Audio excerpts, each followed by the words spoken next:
Olá, pessoal. Bem-vindos a mais um bate-papo tributário.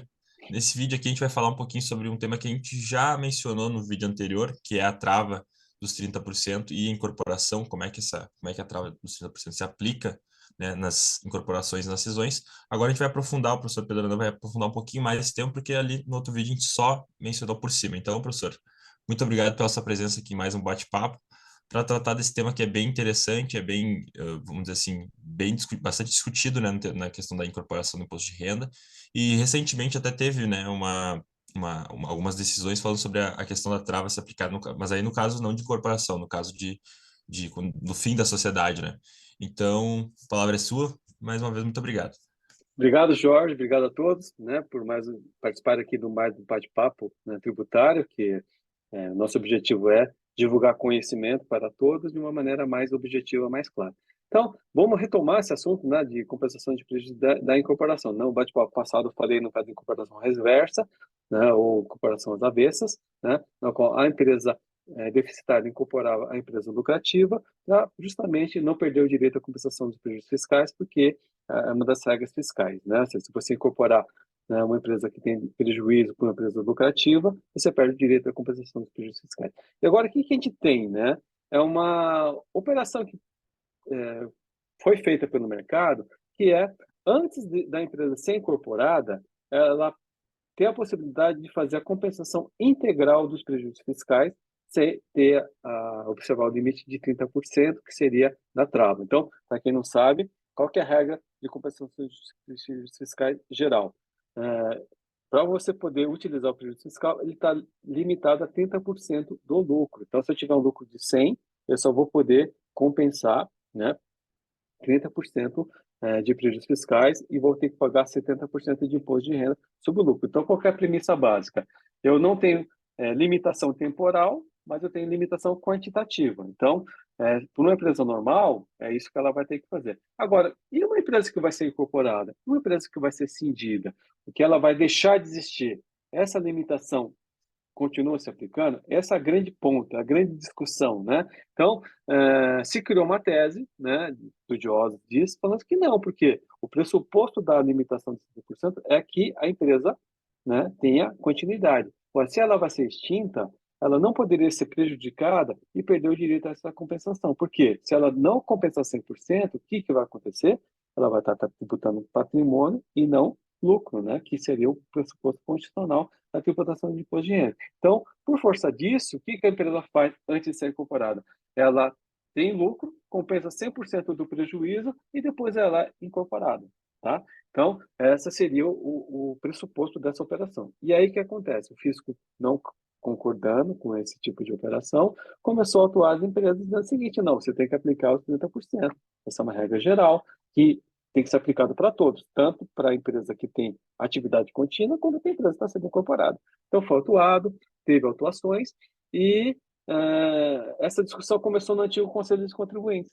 Aí você tinha vários precedentes favoráveis na linha que, qual que é o entendimento? Olha, a limitação da compensação do prejuízo se aplica quando? Quando você tem a questão da continuidade da atividade. Agora, quando ela se extingue, quando você deixa de existir, não faz sentido você fazer isso, porque você estaria ferindo o direito constitucional do contribuinte, que é, né, não pagar o tributo, né, sobre lucro. Né? Então, você poderia compensar, né, que a compensação do prejuízo, você pressupõe isso.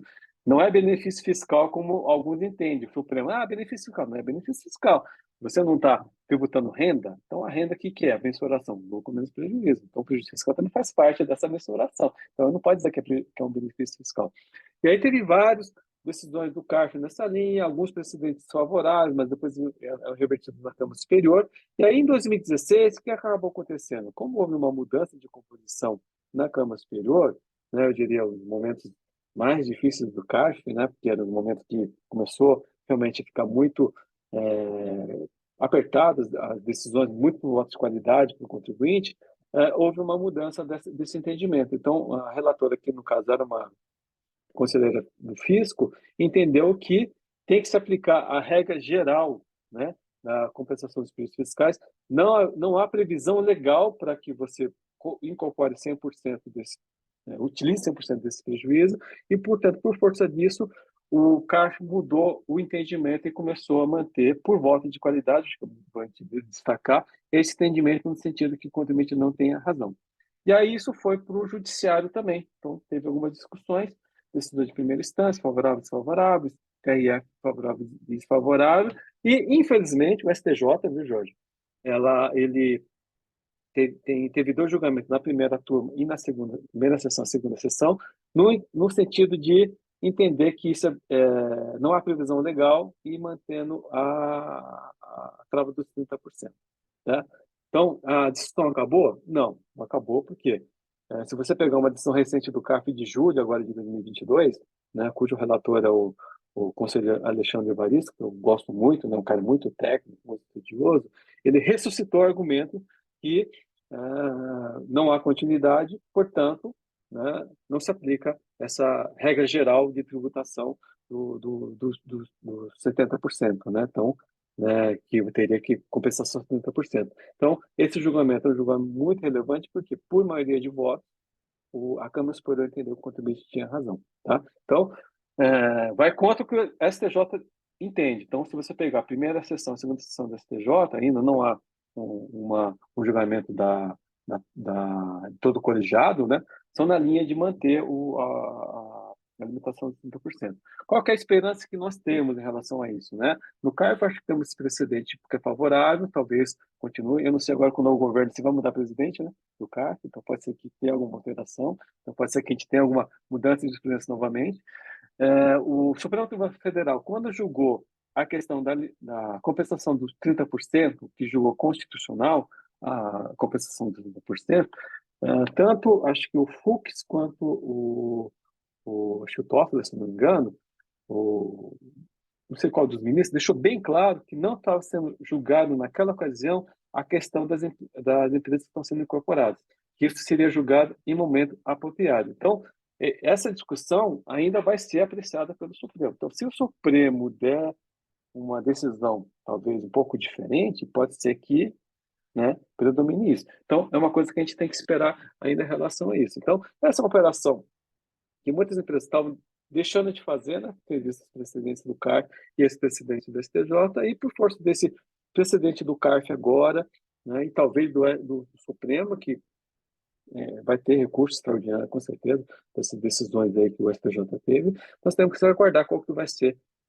o futuro dessa tese, né, Júlio? Então, é isso que eu gostaria que deixasse claro para a gente poder entender. Tomara que o Supremo não entenda de fato que é benefício fiscal, né? Porque, olha, os caras entendem que tudo é benefício fiscal.